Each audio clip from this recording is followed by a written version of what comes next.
What brings you to Venice? You read spy novels. I'm a mysterious woman on a train.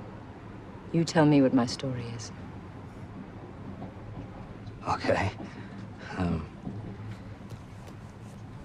I think you'd be a diplomatic attaché. Or maybe a girl from East Germany whose father's been kidnapped. And they're blackmailing you into stealing something for them. Probably a microfilm. There's usually microfilm involved. What awaits me? Trouble, certainly. Danger. Oh, yeah.